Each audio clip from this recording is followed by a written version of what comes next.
TV umpire to director, we have a review. Can you rock and roll it for me, please?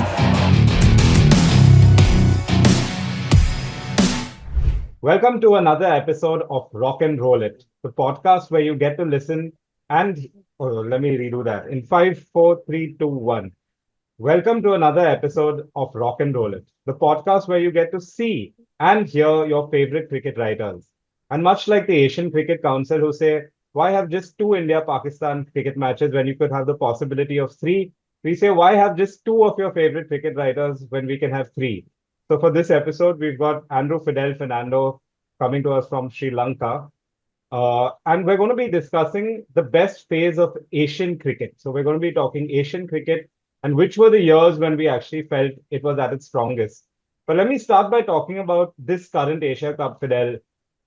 Has it captivated you so far, or what are your general feelings about this 2025 Asia Cup?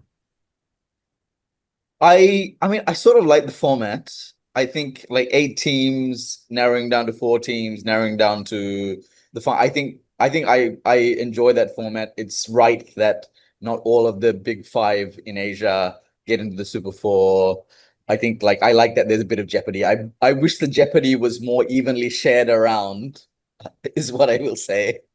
But I like the general vibe of the tournament is good so far.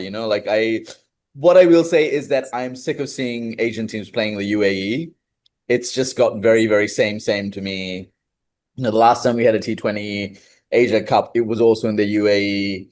I understand there's lots of geopolitical reasons why that has to happen, but from a viewing perspective, it doesn't have like when something is played in one of the big five countries, like that there is a vibe about that place, and that adds a lot to, when you have local fans coming in, that adds a lot to a tournament and adds a lot to our memory of the tournament. Well, it hasn't been competitive at all, right? Uh, as Fidel said, we haven't had any close matches. He's also, stretching and trying to stretch the meaning of competitive by including a few games here and there. Uh, Hong Kong, Sri Lanka was hairy. Like that was genuinely, that was definitely, that was I think a close enough game to call it a close game. I just think it's there ever since this format came in of like having two groups and always obviously having India, Pakistan in the same group. Every Asia Cup has been like this, where there have been two tournaments running in parallel, uh, in the initial stages at least, where there's the uncompetitive India, Pakistan side, which is also which has also been more uncompetitive because India and Pakistan have kind of not had those, you know, the India-Pakistan clashes of yore that seem increasingly distant as time goes by.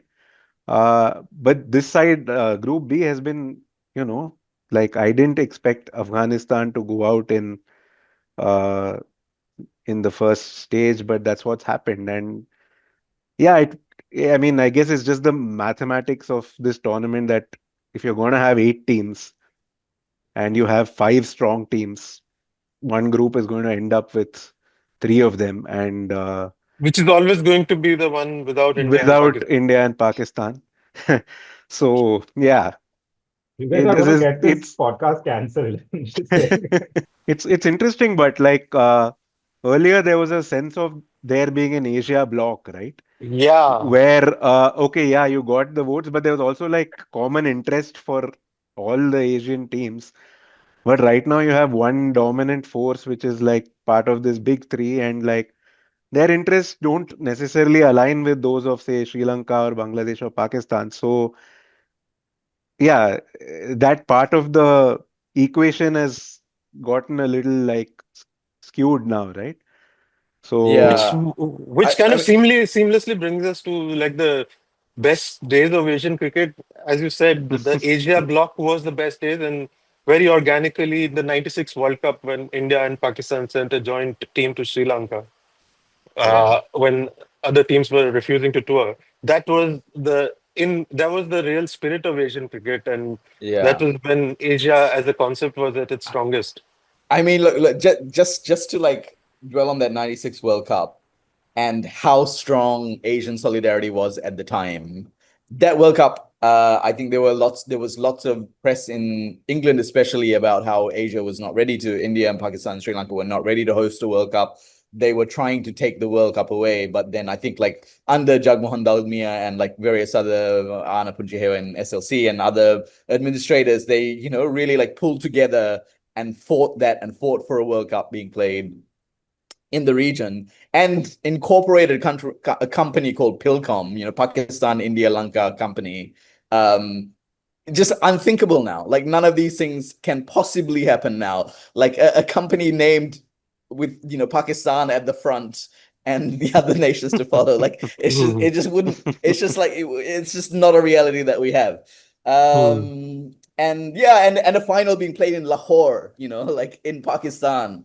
It's hard enough to take a final off one of the big three now. Yeah, I mean that was I think probably in terms of administration, I know that's not the question.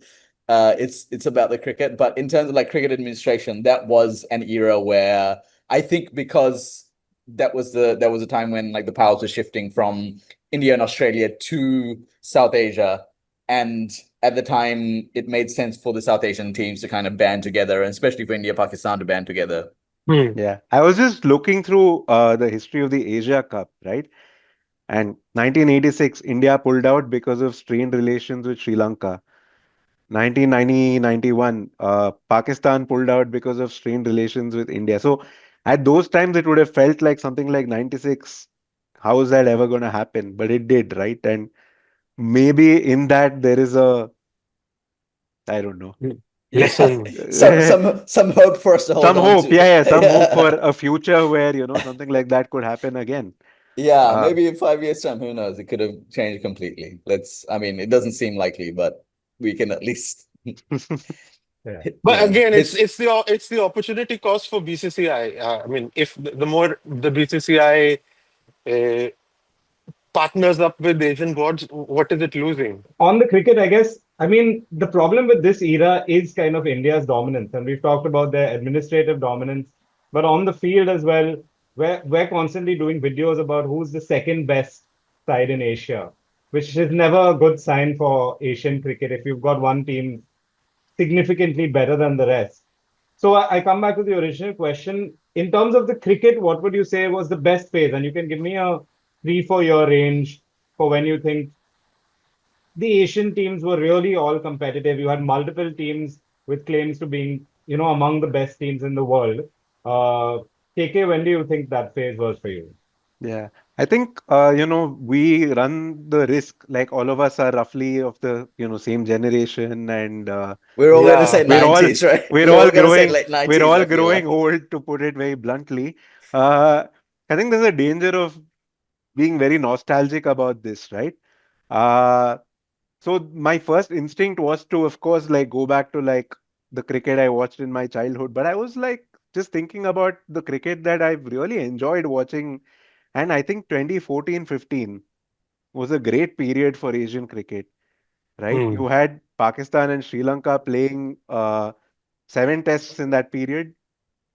Really competitive cricket. I think Fidel's favorite test match is in that uh, list where like Matthews finishes it off when Mhm. rain is about to like.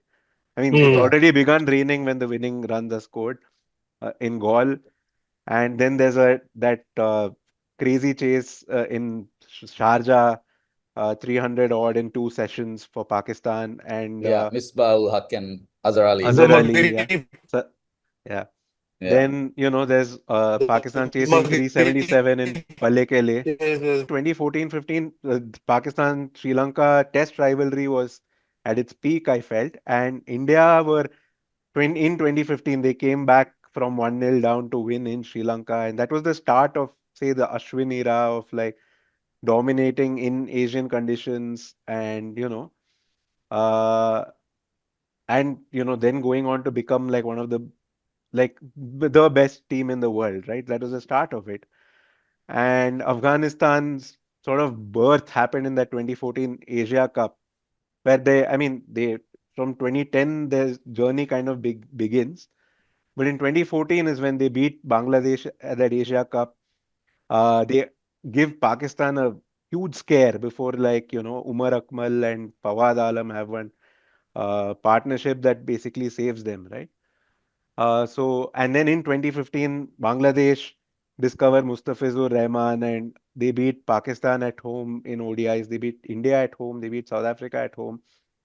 Uh, it felt like a time when all these teams were, roughly at similar strength, and they were all moving in a kind of upward direction as well. And this was a Miss You era as well, where Pakistan were briefly number one.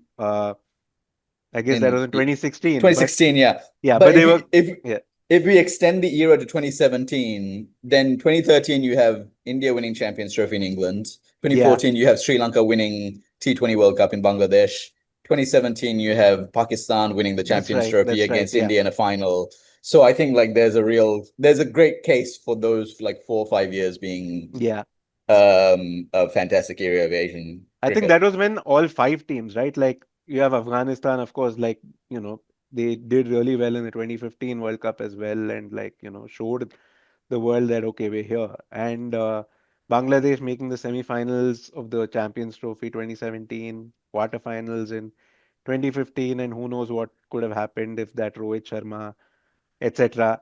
Uh, so yeah, it was a really competitive era of Asian cricket, That and that I no don't think ball has been that's got to be the most like remembered no ball miss no ball call in all of cricket history. that's right. Yeah. Yeah, and it sparked a rivalry between India and Bangladesh that wasn't really there before. Because after that, you had the shoulder barging incident between Dhoni and who was it, Mustafizur, Hmm. or was it Tuscan, or you had Tuskin, Tuscan yeah. celebrating Kohli's dismissal very vehemently. There was that So bad Photoshop. Cutter ad, a newspaper ad with Mustafizur's cutter. Yeah. Then half the head shaved. Yeah, I remember that. That was good. and also when you ask a lot of the current Pakistani Yeah. cricketers who are a lot younger, like a Yeah. match that inspired them when they were young, they talk about that 2014 Asia Cup game when Afridi hit those Hmm. two sixes of Ashwin when Pakistan were 9 down. I was surprised. Even Shaheen Afridi said that was the first match he watched on TV, which doesn't really add up. But I mean, it was clearly one of his main formative memories of Which means watching we are cricket from getting when he old. was young. Yeah. I mean that was fantastic. I mean, Yeah. like people still talk about the Miandad six, but those Afridi sixes, that Afridi final over was spectacular. Yeah. Absolutely It happened spectacular. before. Mia, that six happened before our time. It doesn't count One now. sec, just pause. Monga, We your have to rewrite your video and nostalgia. audio is lagging a lot. Yeah. Are you on Wi-Fi or what are you Oh on? God. Yeah, I'm removing the Wi-Fi now. Yeah, I think just Now you've be gone on. vertical, but Yeah. I'll Yeah. change it. huh. All right, all Ah. right. Yeah. And then just go back to your previous answer and take it from there because we missed it. You can go back to what you were saying about Meandar. Yeah. Is it fine now, the frame? Just I say can't hear something. you now. Yeah. Sorry, Now sorry. it's Just Yeah. say Can you something. hear I me? was muted. Yeah. Yeah. Can you hear me? Yeah, now you're okay. Yeah. So you can. Yeah. In 3, 2, 1. So this Miyadad 6 happened before our time, so it doesn't count now. We have to rewrite nostalgia. We have to create some new nostalgia. And try to make it obscure and not these all kind of matches that everyone can remember. Yeah. I mean, look, if we're looking for like epic Asian cricket moments, that opening spell by Amir and hmm others in the 2017 Champions Trophy final, like that's an epic Asian cricket moment, right? Like I remember watching that and just being completely electrified. That I mean, that's I will remember that. That's and then there was some like there are Asian cricket has had these great narratives as well. You know, that era where Shaheen would just get a wicket every first over in big matches against India. You know, like there have been a lot of things that can be mythologized in the same way that these like 80s and 90s stories were. But I think there's so much cricket happening now, and like the narrative cycle moves so fast.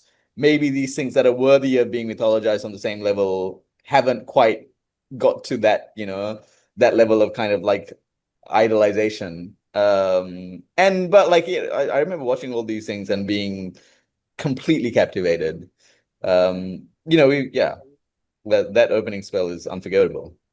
Yeah, I mean, there was that great Nasir Hussain moment on commentary when Kohli was dropped one ball and then caught the next. And he said, that's Pakistan cricket. One down 1 minute, up the next. So that was a memorable Champions Trophy. And yeah, I think that phase has a real case for being one of the best phases because KK, you're right. There was also Bangladesh coming through, which wasn't really the case before. Bangladesh had a few upsets here and there. Even the 2015 India Sri Lanka series was the test series was an excellent series. Yeah, it was Sangakkara's last fantastic. series. Yeah. It was true. Monga and I both covered. Were you? Yeah, I think Monga was there for the 2015. I think Sharda was there, if Oh, I'm yeah, not wrong. Sharda was there. Yeah. Sorry. Yeah. Yeah. But Angelo Matthews scores a couple of hundreds. They had that great Dinesh Chandimal innings at goal to like completely overturn. And then like all three matches were, I think, I like going into the final day at the SSC on third test, fifth day. Sri Lanka still had a chance. I think it was Matthews and Kusal Perera that had a good partnership and had a chance of like taking Sri Lanka really deep in that game. It didn't quite end up happening, but it was very much the series was live into the last day. It was quite feisty as well with Dhammika Prasad and Ishant Sharma. Yeah, Ishant Sharma doing the head banging, like Yeah. he had a moment where he just went like full metal head, and it was good. I mean, it was also the time when there was so much like evenness between the teams. I think more recently when India has toured Sri Lanka, it's almost been like they're expected to win, and but that 2015 series, it hadn't quite switched. It was like just at that era where Sri Lanka was still holding their own and perhaps on the decline because some of their great players had retired and were retiring. But India hadn't quite become the force that it was. And so they kind of met at a moment in time where things were fairly even. And there were some fantastic battles in this. I remember Pujara coming in I think it was in the third match and scoring 100. He'd been out of the team, came back. Rohit Sharma, I think, scored 100 in that series. I remember it being very, very Yeah. Rahane scored a few I think runs. Rohit Sharma was getting bowled a lot by Rangana Herat Yeah. in that series, actually. Actually, LBW to Matthews a lot also. No, That's if what I Rohit seem to Sharma, remember. Yeah. if Rohit had scored 100 in the series, then Pujara would never have come back. No. Yeah. Rohit Sharma scored 100 in the Rohit 2017. Sharma 100. Yeah. Yeah. That early Rohit Sharma 100 would have secured him 24 more test matches. Then Sri Lanka made it to the final of the World Cup. There was this not great, but much better Asia Cup in Pakistan when teams were still traveling to Pakistan. There was a competitive Asia Cup, and in the final, Ajanta Mendes announced himself, 6 wicket. and then Yeah. and then that continued into a great three-test series in Sri Lanka between India and Sri Lanka, which Sri Lanka won 2-1 with The Murali DRS and series. yes, Murali and Mendes doing so well. So yeah, at that point there was so much promise that if Bangladesh can continue, and it was also a period where India and Pakistan were touring each other. Like in the lead up to the 2007 World Cup, there had been a test series in India between India and Pakistan, and India had toured Pakistan so often. That era might not have been as close and as gripping as this one, but there were some good contests happening at that time with the added advantage of Pakistan being able to host cricket. Yeah, in the 2007 T20 World Cup, obviously, you had two great matches between India and Pakistan. Even in the newest format at that time, were really competitive, unlike So maybe now. Yeah. that is one of the great tragedies, right? Pakistan Mm. forever always were the pioneers anything new happened, they used to be at the forefront, like West Indies. Pakistan also used to be it reverse swing, be it bowling the dusra, be it pinch hitters, different kind of things, leg spin. They were always there in the new and T20. They were streets ahead of other teams when T20 just came in because they had been doing it in their gullies much more seriously than other teams had been. Uh, so the decline of Pakistan cricket is one of the tragedies where now actually they are one of the most they are just left behind in T20 cricket. They're playing Yeah. some really really old school T20 cricket which does not work anymore. Uh, I mean, Yeah. they've got rid of Riz Babar, but still they are playing. It's still kind of like an ODI style of T20 cricket that they are playing. So that is one of the losses, which is why I think Asian cricket now feels very weak because we have lost one of the big uh, Yeah. I pillars mean, of Asian cricket. on Pakistan's T20 cricket, we were recently building an Asian all-time T20 11. And I was shocked. For example, Imran Nazir's career strike rate in T20s is almost 150, batting Man, in that phase. they were so good at trying new things. They had tried orange color ball in their first class cricket. They had tried, weird timings, weird teams. They were ahead of the curve until that period. 2007 T20 World Cup, they knew how to, the other teams were kind of fumbling their way in, but you could feel that they knew this format much better than the others. And they were good till And about that uh, West Indies T20 World Cup where Ajmal was taken apart by 2012. Michael Assi. Yeah. Yeah. And they had two like spectacular T20 cricketers as well. Shahid Afridi being one, Umar Gul being the Hmm. other. And between those two, they locked up a lot of games. I mean, Afridi not so much, but Umar Gul was like outstanding in that era. I remember even in that I think 2009 World Cup in England, they destroyed New Zealand so spectacularly that New Zealand accused them or like were thinking about accusing them of mishandling the ball. But it was just the Umar Gul being extremely good. And yeah, I mean they were and then they also, I mean, like one of the other kind of like special memories from that period was the first over that Amir bowled to TM Dilshan in the 2009 World Cup. Like that was Dilshan had like absolutely hammered everybody else in that tournament top run scorer in the form of his life.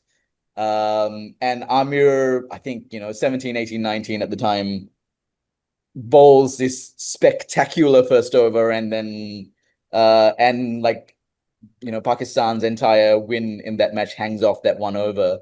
Yeah, I mean, yeah, Pakistan were in that time. Yeah, you're right. Like they had so many different kinds of weapons.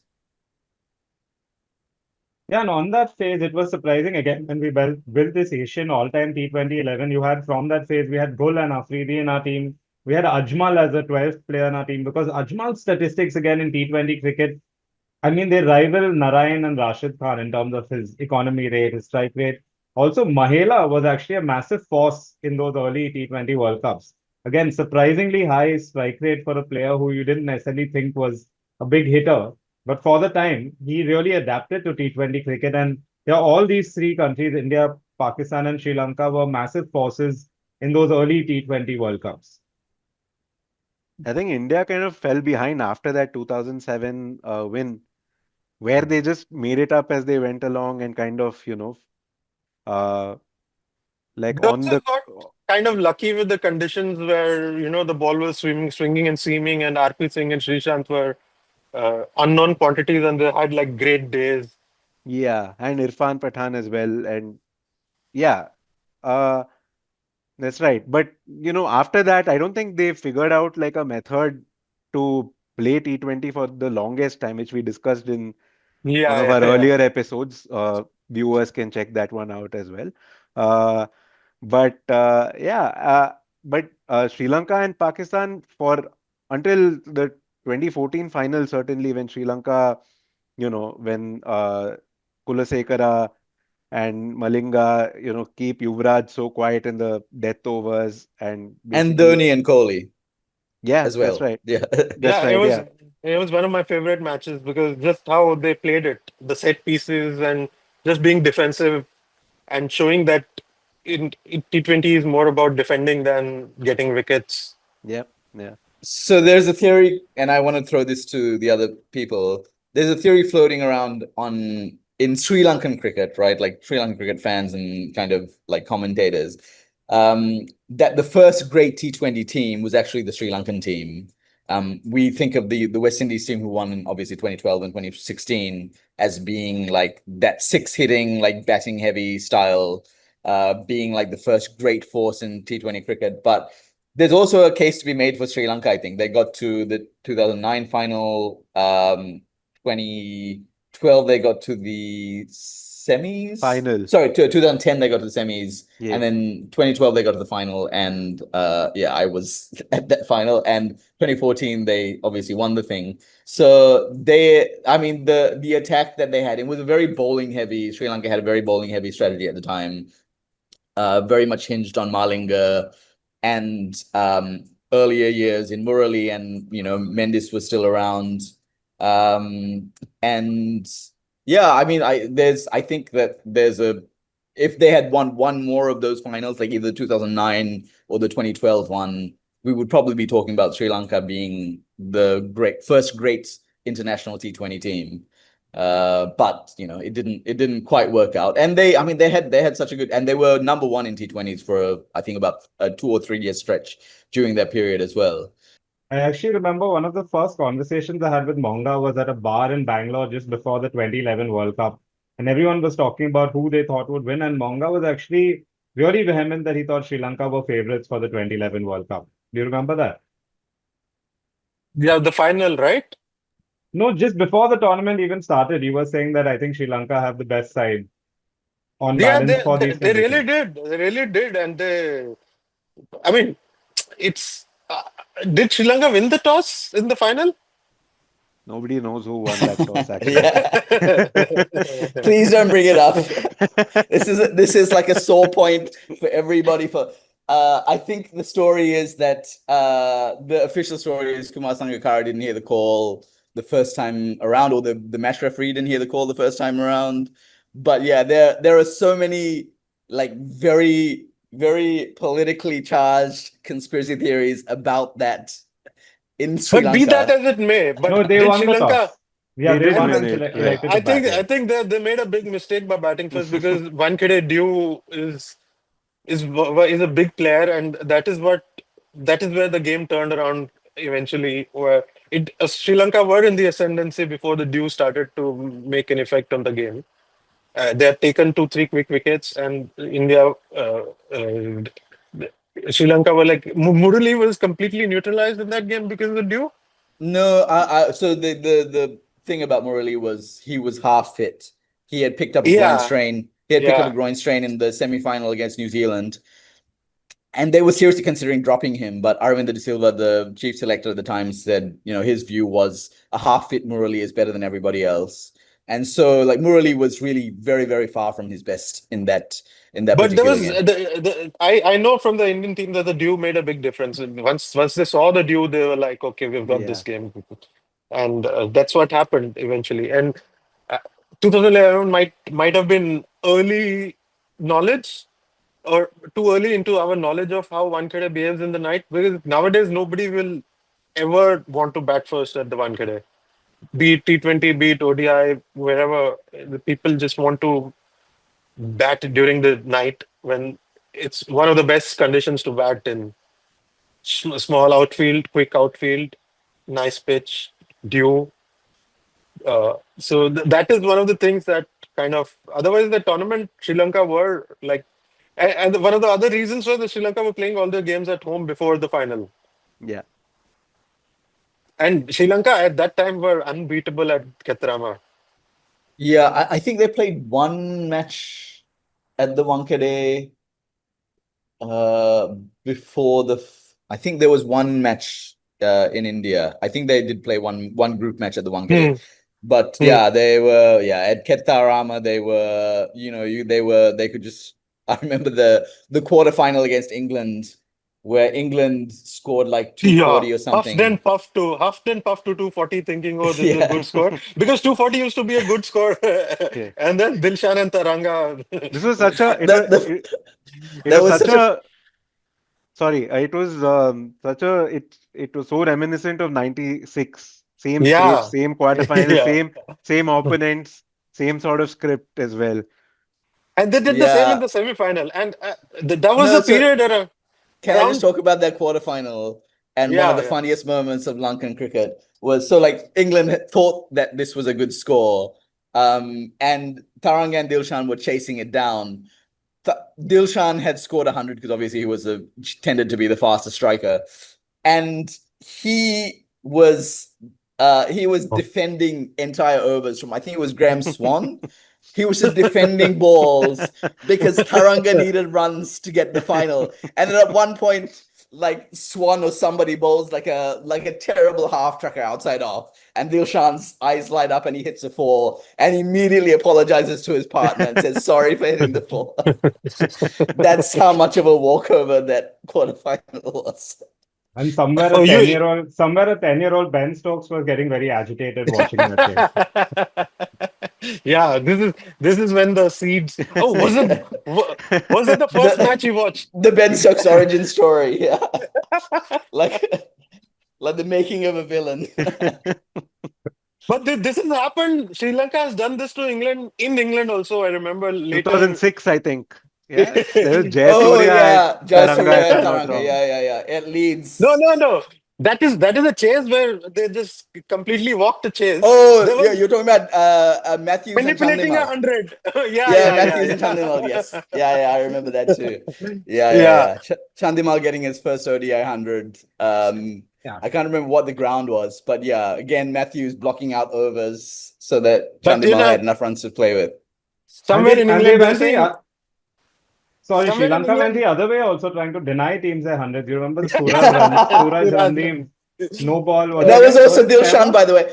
Randeep gets the bad rap for that. Like Randeep was the bowler, but it had been Dilshan the much more, like Randeep was kind of like a fringe player in Sri Lanka at the time, and Dilshan, the much more senior player, had told him to do that. And obviously, as a junior player, you kind of accept that.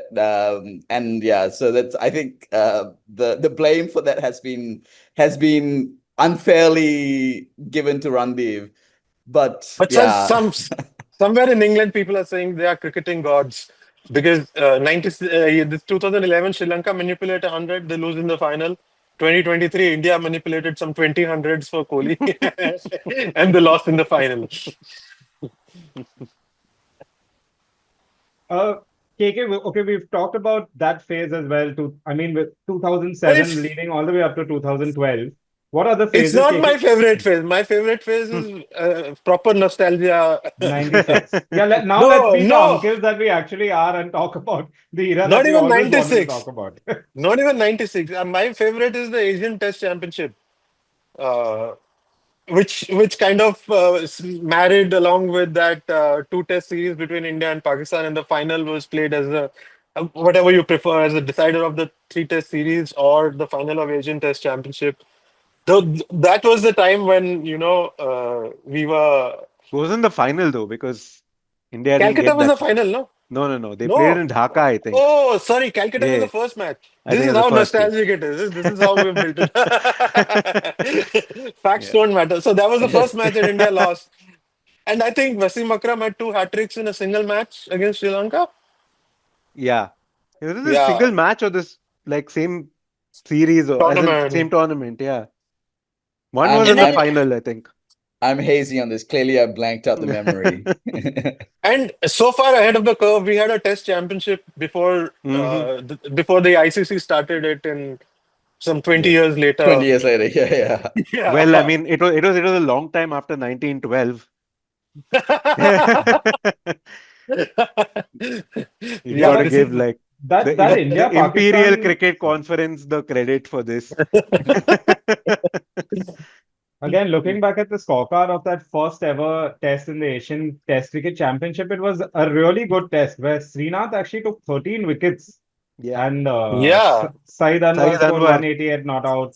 And Shoaib Akhtar deliberately came in Tendulkar's way and caused that run out.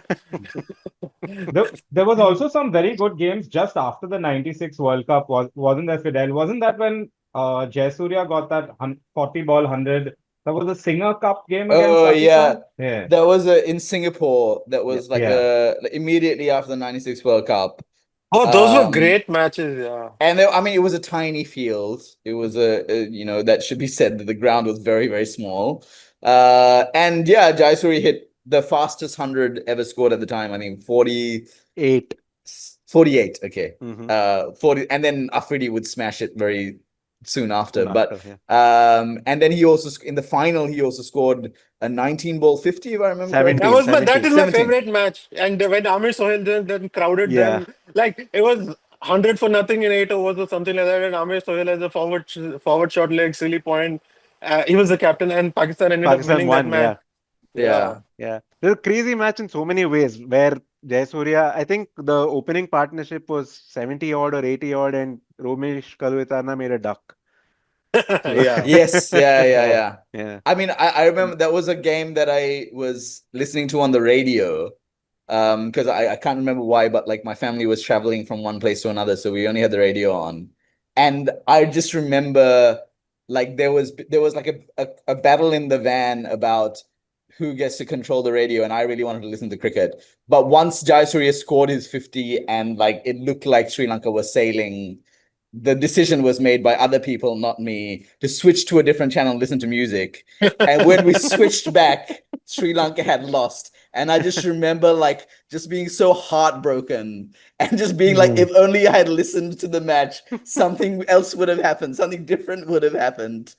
As a Oh, this like is like 7 or 8 year old, I was sorry. absolutely destroyed by that. It was This yeah. is like the 96 semi-final memories for me when Yeah. uh, three wickets fell in the first 3 overs or something like that. And then we Yeah. had a power cut. We had a power cut, and by the time the power came back, Sri Lanka had scored 250.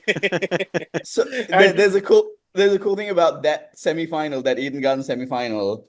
George Binoy, our colleague, and I have like completely diametrically opposite stories about that, because he was coming home from school and he heard like the match was just starting. We know what happened in the first over that match. Both Kalu and Jayasuriya got out. Both at third, both caught at third man, if I remember, and obviously they were like the Yeah. hype players for Sri Lanka. And he was coming into his apartment and like one big cheer went up. He knew that one wicket had fallen, and then like as he was getting in, another big cheer went up, and like 2 wickets had fallen.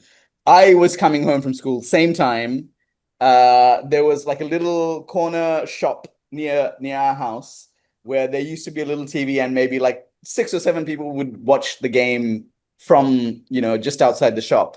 And I remember turning the corner into the street where my house is, and people just being like face palming and hitting, groaning. I knew that a wicket had gone down. At that stage, we knew that Sri Lanka were batting first. And as I was like climbing the steps into the house, again, like bad sounds came out of that area.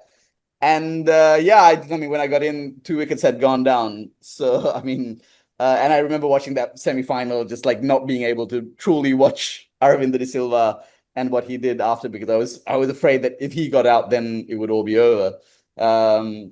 Yeah, but we both have symmetrical stories. You guys went to really progressive schools that let you off early in the afternoon. Because by the time I got home, and I got home at the normal time I got home, uh, Roshan Mahanama was already being stretchered off the field with like with cramps and all. So I missed all of the drama of that start and Arvinda's innings and everything. Yeah. By the way, Yeah. Roshan Mahanama's biography is called Retired Hurt. His first biography. I think it's a reference to that game. I think only I and he remember that innings because the only thing anyone else talks about is Aravinda from Sri Y- Lanka's innings, right? Yes, yeah. But I mean, my Roshan only played a memory of it is him being stretchered off the field. yeah. I mean, Yeah, I think Hashan also scored some runs in that match. Yeah, yeah, he got but 32. Hmm. yeah, I I don't remember remember them. that. I I remember. have the scoreboard Yeah, open. I no don't one remembers Mahanama the made remember. 59, I think. nobody remembers the Yes. Roshan Mahana Mahashan Tilakaratne partnership. Like those things are like myth. No one actually can collect memories from those things. They're so bland that it's just not possible. It's not possible to Hmm. recall them. Yeah, that match, I And have such the other thing I miss from that era is how the streets used to be so deserted at that time. If there was a big match, Oh, it used to be like a curfew. It Yeah, but doesn't now happen you can watch anymore. on your phone, so you and don't need the streets and deserted also boxes. and also On how Geo full Hotstar. I don't know if this is true in India, but how full the streets used to be when your team won, right? And Yeah, yeah, suddenly the entire street was just packed with kids playing cricket, right? yeah. Like And it was just like it was, as soon as the match finishes, Sri Lanka has won. The road outside my house had like 4 cricket games, and you could pick which one you wanted to go and join because like the mood was so jubilant. Like everyone was just so happy. Like even the older kids who would never let us play after a Sri Lanka win, we could go and join their games. That was like Hmm. that was a very fun era of yeah. It was a I, fun era to grow yeah. up in, I guess, as a cricket fan. A lot of my memories from that era, especially around Sri Lanka, are somehow surrounding Tony Greig. Fidel, tell me if you remember this, but I remember clearly, did Sri Lanka play the Carlton United series in Australia before the World Cup They yeah, in did. 95, and 96? And I They remember did. there bro, was a Sri West Indies, Lankan. West Indies, Sri Lanka, Australia were And the three I have this teams. very random memory where in the crowd there was a Sri Lankan fan with a poster saying, Sri Lanka are going to win the 96 World Cup. And then Tony Craig saying, well, that may be a bit of a stretch. They're doing well, they're coming up, but I think that's a bit of a stretch. I remember that. Of course, I remember 96, the other big game, of course, India-Pakistan, the quarterfinal with the Walker Yunus is getting slaughtered. And I also have such a random memory from the India-Sri Lanka semi-final where it was the first time I heard this phrase, and Tony Craig said, Aravinda De Silva is going hammer and tongs at the Indian bowlers. And that was the first time I remember that phrase. Yeah. Hmm. I mean, look, there is genuine, and I do think it was two-way love, right? Like there was genuine love for Tony Gregg in this country still, right? Absolutely adored. Probably if you asked like who your favorite commentator is from like any person on the street, you would get, even though he's, been gone for 10 years or 12 years, he's still like beloved because at the time no one would like really give Sri Lanka a chance in terms of like coverage and media and international, like the way that people talked about Sri Lankan cricket.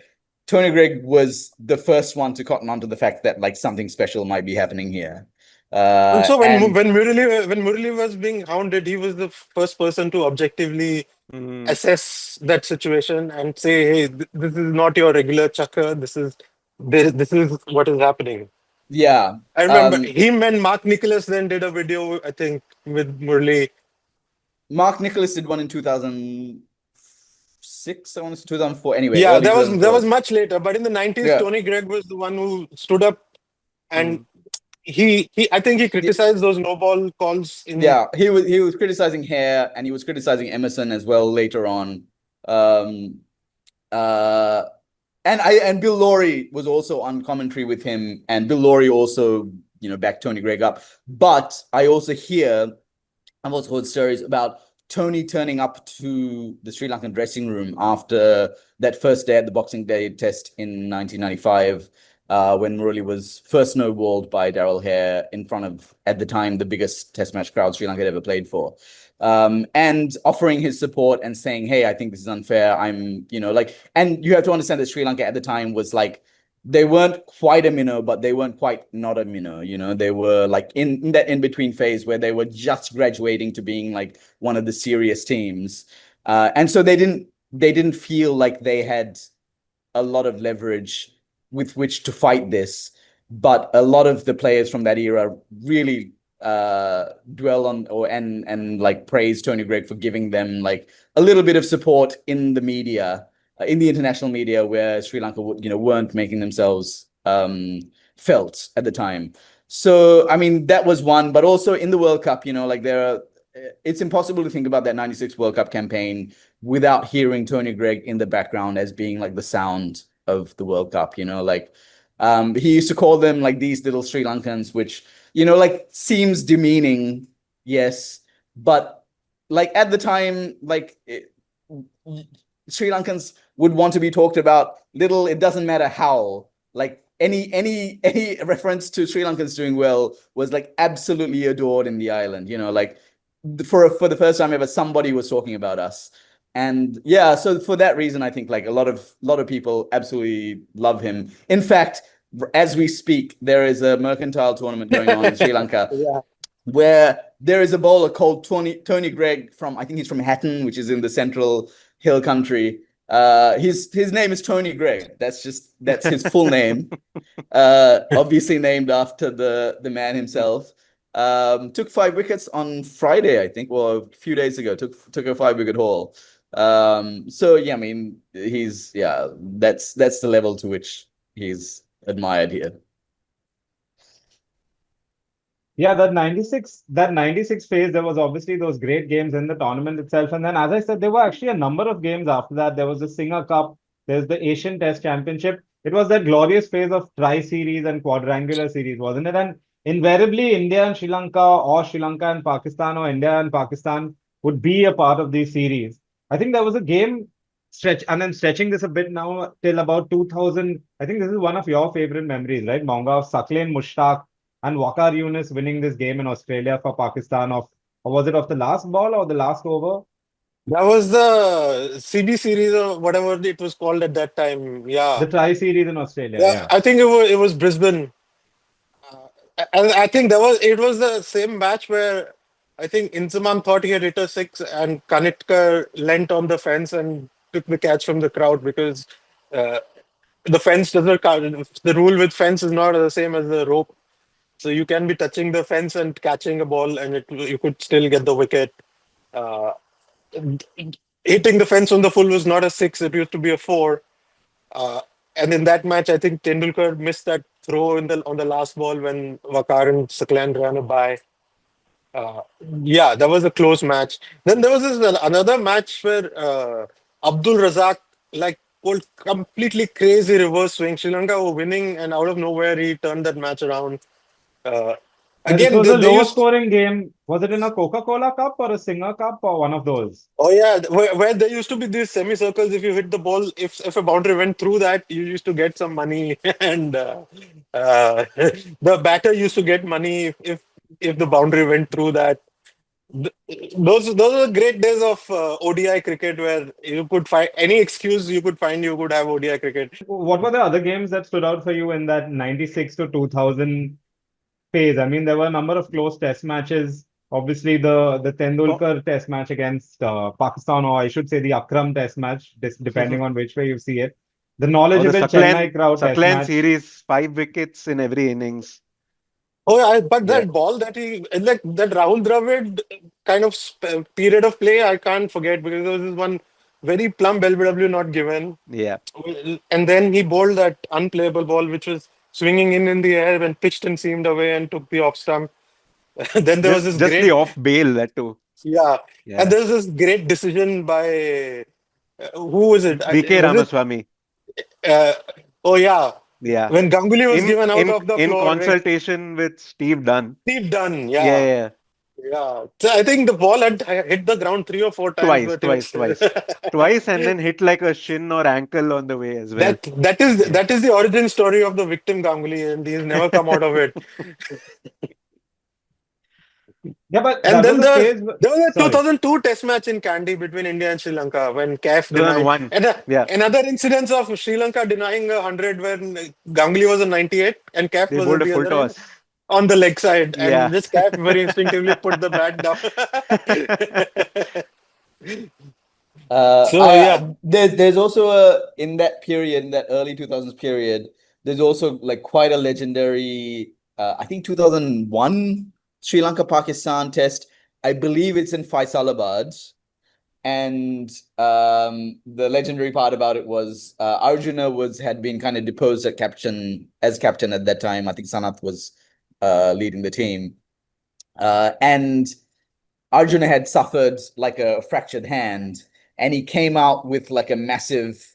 He came out, I think, number 8 or number 9 after retiring hurt, after suffering the fractured hand, but like with his top hand, I think, like heavily wrapped up, and then led Sri Lanka to like a victory in the final inning. So that's another Sri Lanka Pakistan moment that fans of that era definitely remember. So yeah, it's amazing how many times Sri Lanka won tests in Pakistan in that period, right? 95 onwards. yeah, I mean, like the thing about Sri Lanka's like rise in cricket is that really Pakistan and India did them massive favors by losing to them at like very crucial junctures. Sri Lanka only got test status because they beat India in the 79 World Cup. And then in Sri Lanka's first home win was against Pakistan. It was apparently quite a like closely fought test match, and like Sri Lankan umpires were being accused of being one-sided. Imran Khan had like apparently there was a match at Colombo Cricket Club, I think, like one of the 4 Colombo test venues. And there's a story about Imran Khan going up, like rushing to the middle and posturing with the umpire because he was so angry at the calls that were being made. I think that was the series. I think that was the series that prompted him to introduce neutral umpires. Yeah, in 89. Yeah. Yeah. And conversely, Pakistan used to do well in Sri Lanka, at least in Ketarama, and they used to have great support. All the people from around Ketarama, they used to always support Pakistan. Yeah. I mean, it's happened in the last decade. Now, not so much, but like I would grow.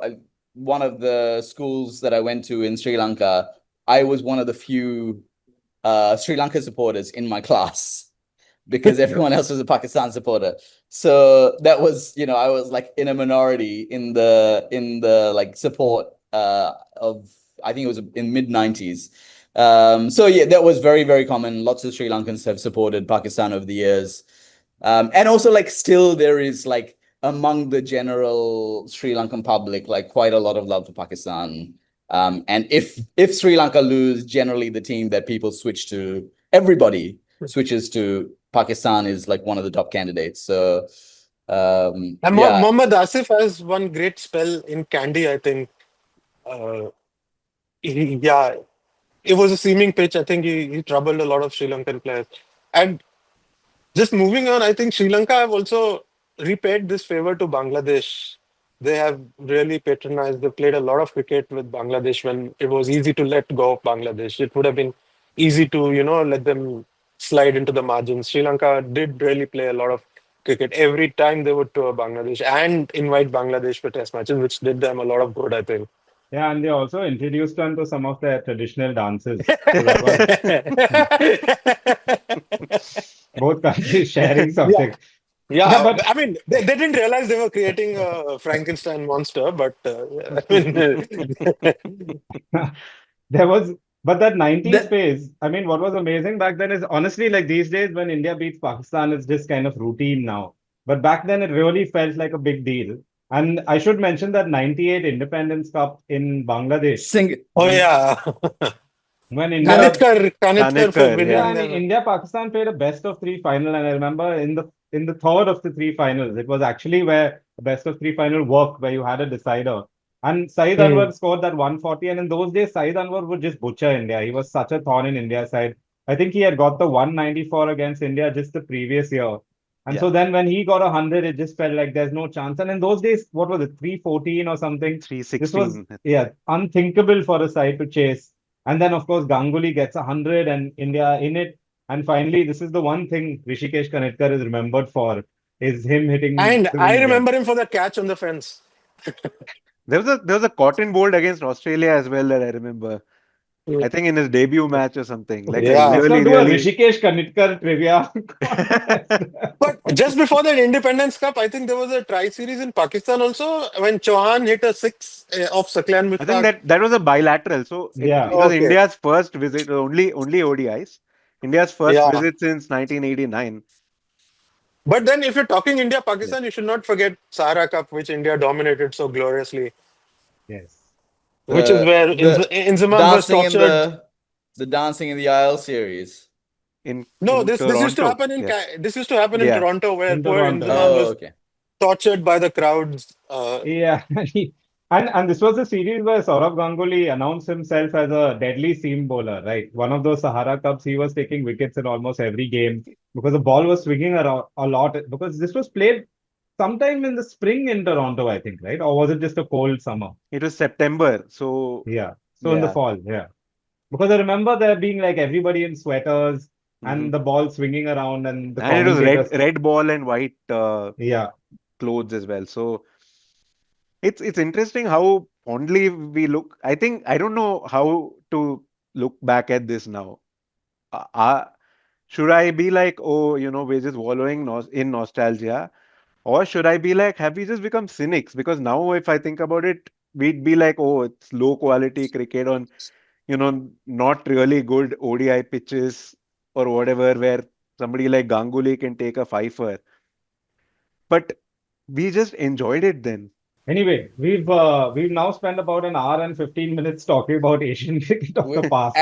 We haven't even talked about the game that like we've circled around it, that 1997 Kettarama Test between between Sri Lanka and India. Such a Nilesh formative Kulkarni, the memory for Nilesh me. Kulkarni test. Yes. But why did they 340 not for score? I'm just surprised. Why didn't they score 1,000? I think a message had gone out from the Indian dressing room to be like, "Hey, you cannot embarrass us like this." No, And I no, mean that was genuinely, that's the story. That's genuinely the story. A message has gone out of the Sri Lankan dressing, and the Sri Lankan dressing room, weighing everything together, being like, this was the era of Asian cricket solidarity. They were like, "Yeah, okay, we can't do you like that, so we are not going to go for a I 1,000." think they That invoked was that. essentially what happened. Anyway, we're approaching like 90 minutes now on this podcast. So I wanted to ask about how we could get back to the glory days of Asian cricket, but we'll save that maybe for the next one when we review the Asia Cup. So stay tuned for that. Anyway, we've talked about lots of different games, lots of different phases. For the younger fans, I'm going to try to put some scorecard links on our YouTube page in the comments so that you guys can at least check out some of these games and figure out what we're talking about. But thanks, guys, so much. Thanks, KK. Thanks, Monga. Thanks, Fidel. And we'll do another one of these nostalgia podcasts very soon. TV umpire to director, we have a review. Can you rock and roll it for me, please?